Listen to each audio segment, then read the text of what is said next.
Hello friends, welcome to Bright Words Academy. So friends, today we are going to learn about one of the finest essayists in English literature, a writer who is remembered as the Prince of English essayists, Charles Lamb. तो आप समझ गए होंगे, आज हम लोग biography देखेंगे, उनकी लाइफ देखेंगे एंड उनके वर्क्स देखेंगे कि चार्ल्स लैम्ब के, जिसको हम लोग जानते हैं प्रिंस ऑफ इंग्लिश एसेइस्ट के नाम से. Okay, Charles lamb. Charles lamb हमारे पीजीटी में राइटर्स में है एंड एलटी में भी आपका इसका ड्रीम चिल्ड्रन एंड पोएम है, तो उसको भी हम डिस्कस करेंगे बाद में. आज हम लोग इनकी बायोग्राफी एंड कुछ इनके इम्पॉर्टेंट वर्क्स को देखेंगे. ओके, तो चलिए friends, so let's begin our journey into the inspiring word of Charles Lamb. Okay, तो अगर अच्छा लगे तो लाइक, सब्सक्राइब एंड शेयर जरूर कर दीजिएगा. Okay, so Charles Lamb's life is a story of a talent, sacrifice, and a deep humanity. From poetry and children's stories to his unforgettable essays of Elia, Lamb's works are filled with humor, tenderness, and nostalgic reflections of life. In this video, we will explore his biography, his major works, and his remarkable contribution to English literature. Okay. Early life and family background पहले देख लेंगे हम. Okay, तो ये आपके देखिए LT के purpose से भी इम्पोर्टेंट हो जाते हैं एंड आपके पीजीटी में तो आपके स्पेशल हैं ही, दिए ही गए हैं, तो इसको डिटेल में पढ़ना ही है. और एलटी में भी इनके वर्क के साथ साथ पोइट्स के बायोग्राफी के विषय में पूछ लेते हैं, तो ये आपके दोनों ही पर्पज़ से इम्पॉर्टेंट हो जाते हैं. तो चलिए स्टार्ट करेंगे. Early life and family background. Birth इनका कब होता है? Charles lamb was born on 10 February 1775 in Crown Office Row, Inner Temple, London. Charles lamb का जन्म कब हुआ था? 10 फरवरी 1775. इनका जन्म 10 फरवरी 1775 को क्राउन ऑफिस रो, इनर टेम्पल, लंदन में हुआ था. क्राउन ऑफिस रो, इनर टेम्पल, लंदन में इनका जन्म हुआ था. लंदन में जन्मे हैं. कहाँ पर? क्राउन ऑफिस रो, इनर टेम्पल. ओके, कब हुआ है? 10 फरवरी 1775 में इनका बर्थ हुआ है. क्लियर. पेरेंट्स देख लेते हैं इनके. Parents father John lamb was a clerk in the inner temple and his mother Elizabeth field came from Hertfordshire. Okay, जो है जॉन लैम्ब इनका नाम था एंड इनर टेम्पल में वो क्लर्क थे. माता एलिजाबेथ फील्ड थी जिनकी हर्टफोर्डशायर से बिलोंग करती थी. ओके, तो इसको याद रखिएगा. इनके फादर थे जॉन लैम्ब एंड मदर थी Elizabeth Field. Okay, he was the youngest of the 3 children. John elder brother, Mary, Annie elder sister and Charles. तो ओके, इनके ये लोग 3 भाई बहन थे. इनमें सबसे छोटे थे कौन? हमारे चार्ल्स लैम्ब. ओके, जॉन बड़े भाई थे, एनी इनकी एल्डर सिस्टर थी एंड चार्ल्स लैम्ब इनके सबसे छोटे थे अपने भाई बहनों में. Okay, the family lived modestly but they had connection with the cultured word of the temple. Okay, परिवार साधारण था लेकिन इनर टेम्पल के कारण साहित्यिक और सांस्कृतिक वातावरण से जुड़ा रहा. मतलब द फैमिली लिव्ड मॉडेस्टली, परिवार साधारण था लेकिन इनर टेम्पल के कारण वो साहित्यिक और सांस्कृतिक वातावरण से, इनका कल्चर वर्ड से ये जुड़े रहे ये लोग. ओके, एजुकेशन इनकी देख लेते हैं.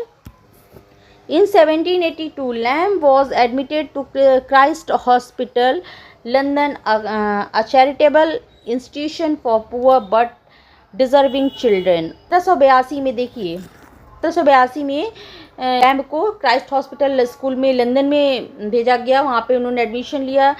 Charitable institution for poor but deserving children. ये जो एक चैरिटेबल स्कूल था, एक जो गरीब बच्चों के लिए बट जो योग्य बच्चे होते थे उनके लिए अच्छा स्कूल था. Okay, there he studied under James Boyer, but brilliant teacher.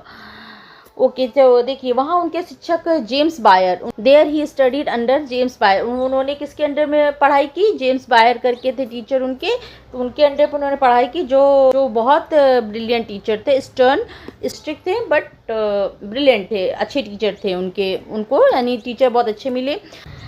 At Christ Hospital, he formed a lifelong friendship with Samuel Taylor Coleridge, who would later become a famous romantic poet.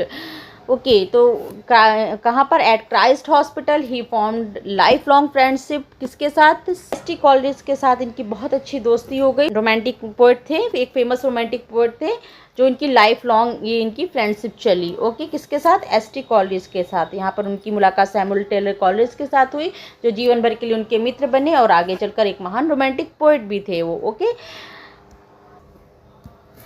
Unlike Coleridge, did not go to university because of a stammer and prevented him from pursuing higher studies in law or church. Okay. College की तरह जो Lamb did not go to university नहीं जा पाए, उच्च शिक्षा नहीं ले पाए।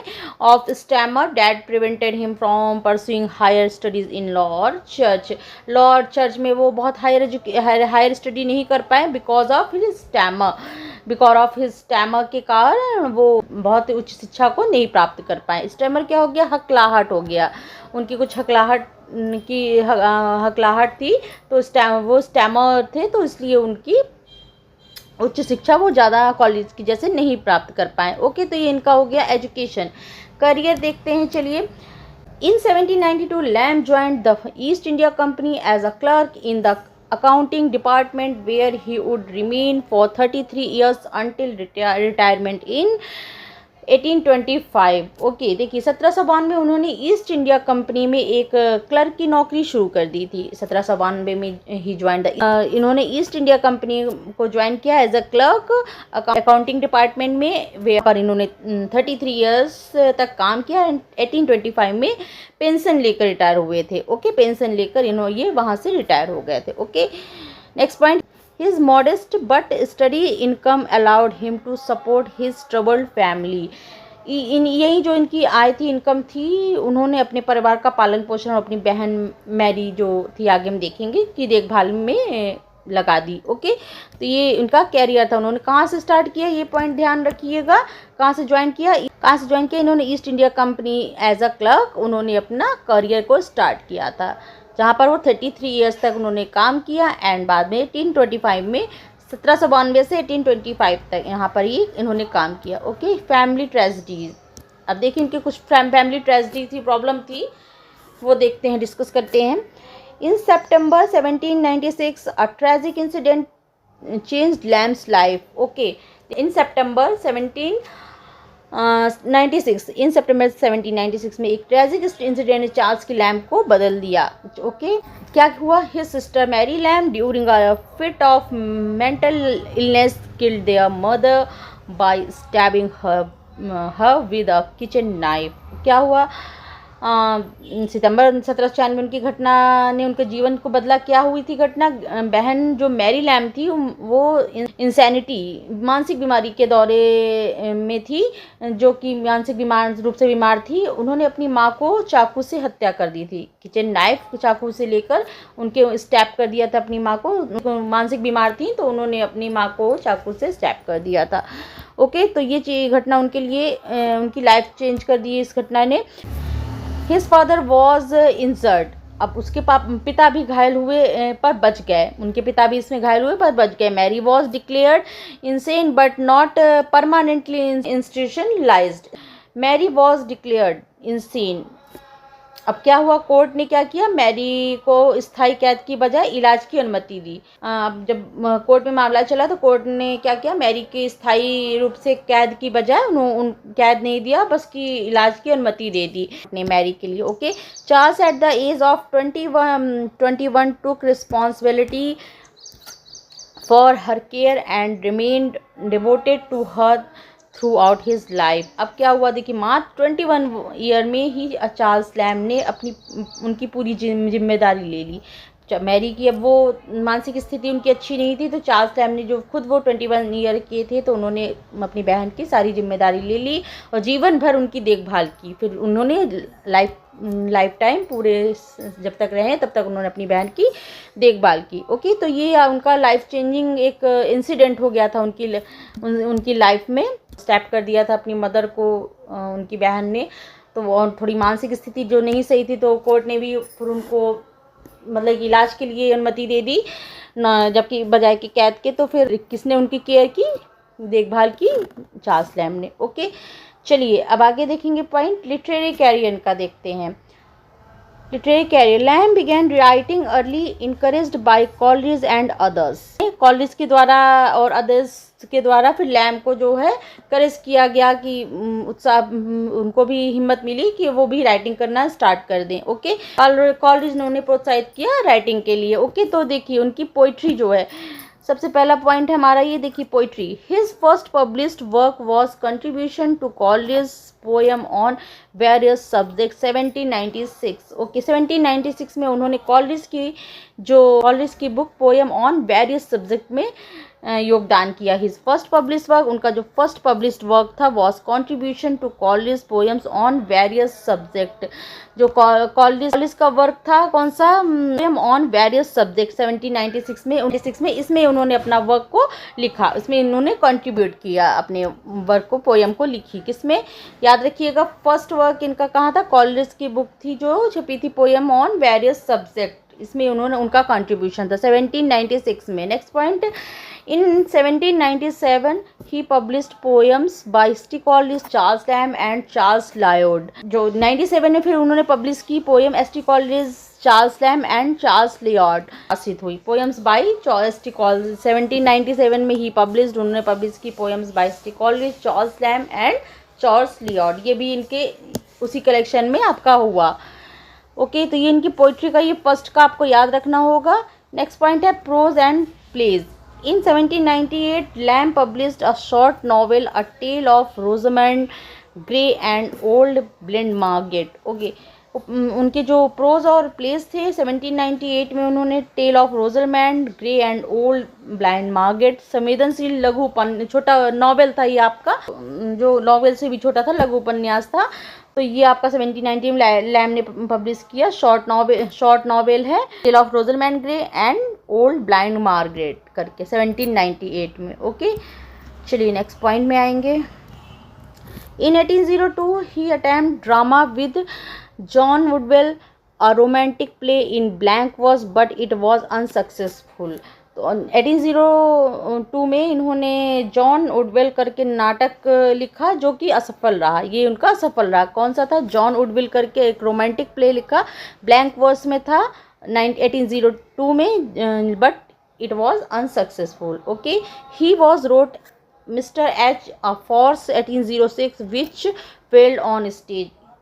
इन्होंने 1806 में एक फार्स लिखा मिस्टर एच करके, विच फेल्ड ऑन स्टेज, जो कि ये भी आपका इनका फेल रहा। इन्होंने लिखा मिस्टर एच करके, फार्स था, हास्य नाटक था, मंच पर असफल रहा, ये भी स्टेज पर इनका असफल रहा। Okay, children's literature. Okay, next point है children's literature. Together with his sister Mary he wrote tales from Shakespeare's 1807 which adapted Shakespeare's plays into prose for young readers. Okay, देखिए 1807 में उन्होंने अपनी बहन मैरी के साथ मिलकर टेल्स फ्रॉम शेक्सपियर लिखा। ओके, क्या लिखा इन्होंने अपनी बहन के साथ लिखकर, he wrote tales from Shakespeare, ये आपका लिखा उन्होंने टेल्स फ्रॉम शेक्सपियर, जिसमें कि मैरी ने कॉमेडी लिखी थी और चार्ल्स लैम ने ट्रेजेडीज लिखी थी। आई थिंक इसमें जो शेक्सपियर के जो प्लेस थे उसको उन्होंने स्टोरी के टेल्स के माध्यम से उसको लिखा था।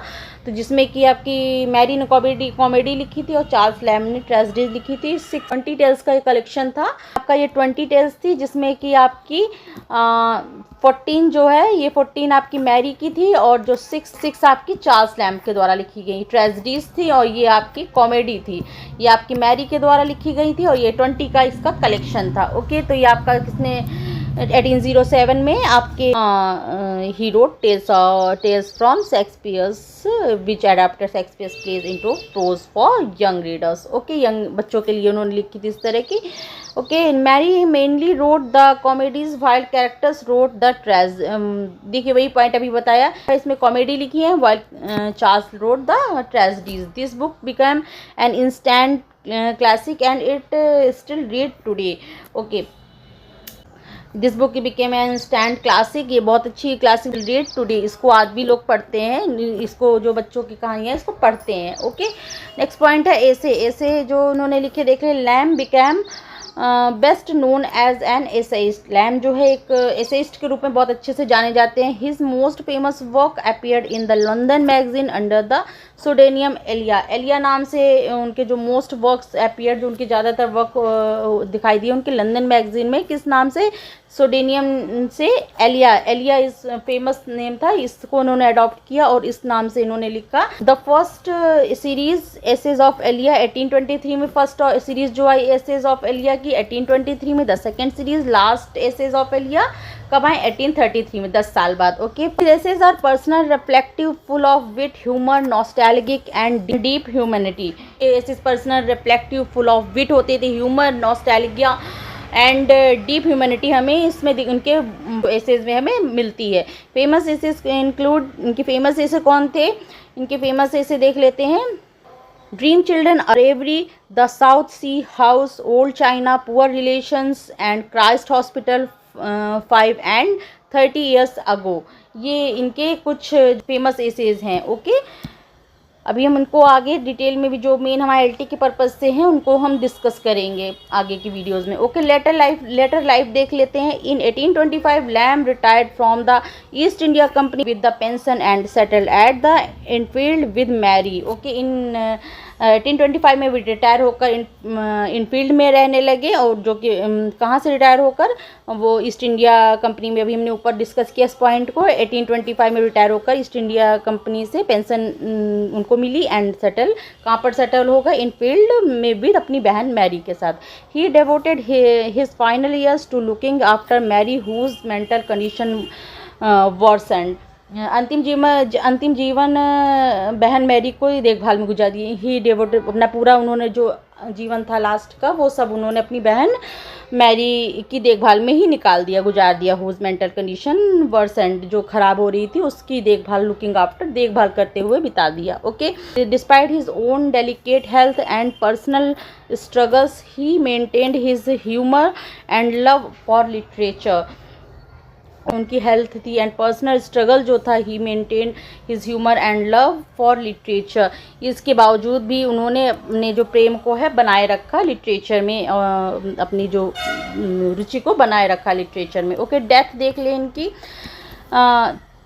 Charles Lamb died of erysipelas a bacterial infection on 27 December 1834 at the age of 59 in Edmonton near London। 27 दिसंबर 1834 को एरिसिप्लस बैक्टीरियल इन्फेक्शन के से इनकी डेथ हो जाती है। ओके, कहाँ पर? Edmonton near London. ओके, जो 59 ईयर्स के थे 1834 में, इनको बैक्टीरियल इन्फेक्शन हो जाता है। 27 दिसंबर 1834 में 59 ईयर्स में इनकी डेथ हो जाती है। He was buried at All Saints churchyard Edmonton. All Saint churchyard Edmonton में इनको बरीड किया जाता है। His sister Mary survived him by 13 years away in 1847। बहन मैरी 1847 तक जीवित रहती हैं। उनके हिज सिस्टर मैरी सर्वाइव्ड, जीवित रहती हैं 13 years after his death, passing away in 1847 में फिर इनकी डेथ होती है। कब? इनकी बहन की मैरी 13 साल बाद। Okay, legacy. ओके, जल्दी से लेगेसी इनकी देख लेते हैं। Lamb is remembered as one of the greatest essayist in English literature. उनको, चार्ल्स लैम्ब को प्रिंस ऑफ इंग्लिश एसेइस्ट कहा जाता है इंग्लिश लिटरेचर में। Okay, his essayist combined personal reflection, gentle humour, deeper humanity and rich nostalgia. उनकी essays जो हैं वो आत्मकथाएं हास्यपूर्ण, गहन और मानवीय और स्मृति परक होती हैं। His devotion of his sister Mary is seen as one of the most touching example of sacrifice in literary history. उनका जीवन अपनी बहन के प्रति जो त्याग और समर्पण का एक उदाहरण दिखता है, हमें लिटरेचर में पता चलता है इससे। Okay, the essays of Elia remain classics of English prose, admired for their style and emotional depth. Essays of Elia को आज भी जो एडमायर किया जाता है इंग्लिश प्रोज में, स्टाइल एंड इमोशनल डेप्थ के कारण इस एसेज ऑफ एलिया को आज भी बहुत ज़्यादा क्लासिक्स ऑफ इंग्लिश प्रोज मानते हैं। ओके, प्रेस करते हैं इससे। ओके फ्रेंड्स, चलिए फ्रेंड्स, फिर हम इनके वर्क्स को नेक्स्ट वीडियो में देखेंगे। अभी बहुत है फ्रेंड्स, क्लास का भी यहीं एंड करते हैं, नहीं और लंबी हो जाएगी। इनके वर्क्स को हम नेक्स्ट वीडियो में डिस्कस कर लेंगे।